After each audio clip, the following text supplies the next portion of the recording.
राधे राधे। कैसे हैं आप सब? आज मैं आप सबके लिए एक छोटी सी कथा लेके आई हूँ, जिससे हमें पता चलेगा कि जो हमारे भोलेनाथ जी हैं या कोई भी देवी देवता है, वह सरल भक्ति से अति प्रसन्न होते हैं। नमस्कार, मैं हूँ आकांक्षा और आप सबका बहुत बहुत स्वागत करती हूँ आपके अपने YouTube channel Krishna magical world में। यह बात एक उस समय की है जब अपने भारत में जंगल ही जंगल थे। ऐसे ये घना जंगल था जिसमें भोलेनाथ का एक सुंदर सा मंदिर था। उस जंगल में जो मंदिर था उसके अंदर भगवान भोलेनाथ की पूरी प्रतिमा थी। पिंडी नहीं थी, प्रतिमा थी।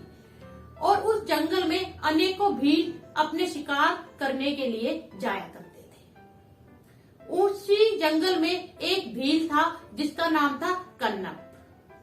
एक दिन वह शिकार करता करता वहां पे भोलेनाथ के मंदिर के पास पहुंच गया और जैसे ही कन्नप ने भोलेनाथ की प्रतिमा को देखा, उसे अंदर से भोलेनाथ के प्रति अजीब सा जुड़ाव महसूस हुआ और उसने मन मन में सोचा, अरे ये तो भोलेनाथ जान पड़ते हैं, कोई भगवान जान पड़ते हैं, परंतु यह तो मंदिर में बिल्कुल अकेले हैं और यहाँ पे तो बहुत ही हिंसक जीव जंतु हैं, तो कहीं इस छोटी सी प्यारी सी मूर्ति को कोई हिंसक जीव जंतु क्षति न पहुंचा दे। इसलिए उस भील ने क्या सोचा, वह संध्या के समय वहां पहुंचा था और वह पूरी रात धनुष बाण लेके वहीं पे मंदिर के बाहर बैठ गया और सोचने लगा, कोई भी हिंसक जीव जंतु को मैं मंदिर के भीतर न जाने दूंगा। ऐसे करते करते सुबह होगी। जैसे ही सुबह हुई तो कन्नप को लगा, अब सुबह हो गई है, मेरे जो प्रभु है वह रात को तो मैंने सुरक्षित कर दिए,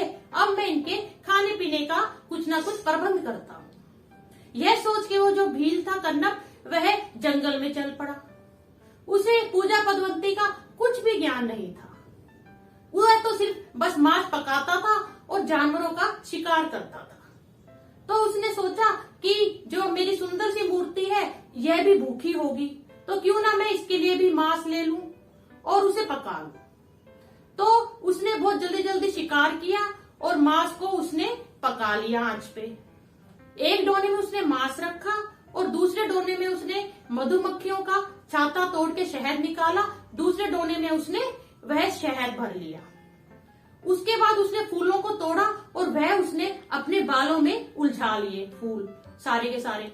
और उसके बाद उसने सोचा कि इस मूर्ति को मैं स्नान भी कराऊंगा।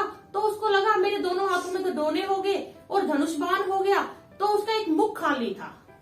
तो उसने मुख में कुल्ली भरी पानी की और वह स्नान के लिए उसने मुख में पानी ले लिया और वह जल्दी जल्दी मंदिर की ओर हो लिया।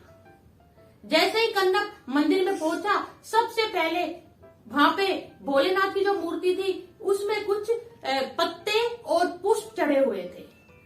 क्योंकि उसके दोनों हाथों में डोने थे, तो वह पैरों से ही उन पुष्पों को और पत्तों को दूर कर दिया उसने भोलेनाथ की मूर्ति से।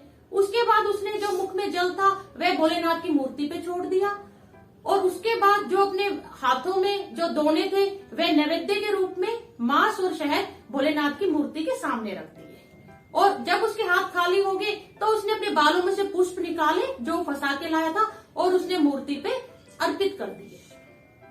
यह अब उसका रोज का ही क्रम बन गया। वह भोलेनाथ का पूरी शाम से संध्या से लेकर सुबह तक उनकी रक्षा करता था मंदिर के बाहर धनुष लेके, और सुबह सुबह उन्हें इस प्रकार स्नान कराता था और मांस का भोग लगाता था। जैसे ही वह आखेट पे जाता था, तभी एक ब्राह्मण जो पास के गांव में रहते थे वह वहां पूजन करने नित्य प्रति आते थे। जैसे ही वह ब्राह्मण देवता देखने लगे कि आजकल मंदिर में भोलेनाथ के मांस कौन चढ़ा के जाता है, यह देख के उनका दिल बहुत दुखित हुआ और वह सबसे पहले उस मंदिर को धोते, मांस को बाहर फेंकते, फिर खुद स्नान करते, उसके बाद भोलेनाथ की पाठ पूजा किया करते थे। परंतु जो भील कन्नप था उसका भी भोलेनाथ की जो मूर्ति थी उसके प्रति लगाव बढ़ता ही जा रहा था। तो एक दिन ब्राह्मण जी ने सोचा कि आज तो मैं, चाहे मुझे रात हो जाए, मैं ये जरूर जान के देखूंगा, जान के रहूंगा कि अपने भोलेनाथ की मूर्ति पे ये मांस कौन चढ़ाता है। यह सोच के वे ब्राह्मण जो है वह छुपके एक कोने में बैठ गए पेड़ की ओट में, मंदिर के पास जो पेड़ था वहां पे। थोड़ी देर में क्या देखते हैं कि वह एक भील आता है और उसने धनुष बाण लिया होता है। धनुष बाण देख के ब्राह्मण देव डर गए और उन्होंने सोचा इस भील के पास धनुष बाण है तो ये धनुष बाण से मुझ पे प्रहार ना कर दे, इसलिए वो चुपचाप देखने लगे कि ये भील क्या क्या करता है। जैसे ही कन्नप मंदिर में घुसा, वह क्या देखता है कि जो भोलेनाथ है उनकी मूर्ति के नेत्र में से रक्त की धारा बह रही है। वह द्रवित हो गया और वह धनुष बाण लेके बाहर की ओर भागा। किस दुष्ट ने मेरे प्रिय भगवान की आंख में घाव किया है, परंतु उसे बाहर कोई भी ना दिखा तो वह जल्दी पत्ते इकट्ठे करने लगा और उनकी जड़ों से मसल के भोलेनाथ की नेत्र जिसमें से खून बह रहा था उस पे रगड़ने लगा। परंतु जब उसने देखा कि रक्त की धारा तब भी बह रही है तो वह और भी द्रवित हो गया और उसे याद आया कि उसके एक भील मित्र ने बताया था कि अगर किसी के घाव से खून बहना रुके ना तो किसी दूसरे की उसी शरीर के जो अंग होता है उसको उस पर लगा दिया जाए तो खून आना बंद हो जाता है। ये सोचते ही वह प्रसन्न हो गया और उसने सोचा इनके नेत्र में से खून निकल रहा है तो क्यों ना मैं अपने नेत्र को निकाल के इनके नेत्र पे चिपका दूं जिससे इनके नेत्र में से खून ना निकले। यह सोच के उसने उसी क्षण अपने तरकस लिया, धनुष बाण का तरकस लेके अपने आंख में उसने यहाँ पे घुपो के आंख निकाली, अपना नेत्र निकाला और भोलेनाथ के उस नेत्र पे चिपका दिया जिससे खून की धारा बह रही थी। वह यह देख के अति प्रसन्न हो गया कि एक आंख से कि वह जो भोलेनाथ का जो नेत्र जिसमें से खून बह रहा था उसमें से खून बहना रुक गया, परंतु उसका खुद का नेत्र जो है वह घायल हो चुका था। परंतु फिर भी वह अंदर से अति प्रसन्न था कि मैंने भोलेनाथ की जो मूर्ति के जो नेत्र है उसमें से खून निकलना बंद कर दिया है। इतने में वह क्या देखता है कि अब दूसरे नेत्र में से भोलेनाथ के खून बह रहा है। यह देख के वह अति विचलित हो गया और उसे लगा ओहो अब तो दूसरे नेत्र से खून बह रहा है तो मुझे ये नेत्र भी अपना निकालना पड़ेगा और इस नेत्र पे लगाना पड़ेगा। और फिर उसे लगा अगर मेरे दोनों नेत्र निकल जाएंगे तो मैं इनकी मूर्ति के नेत्र को कैसे देखूंगा।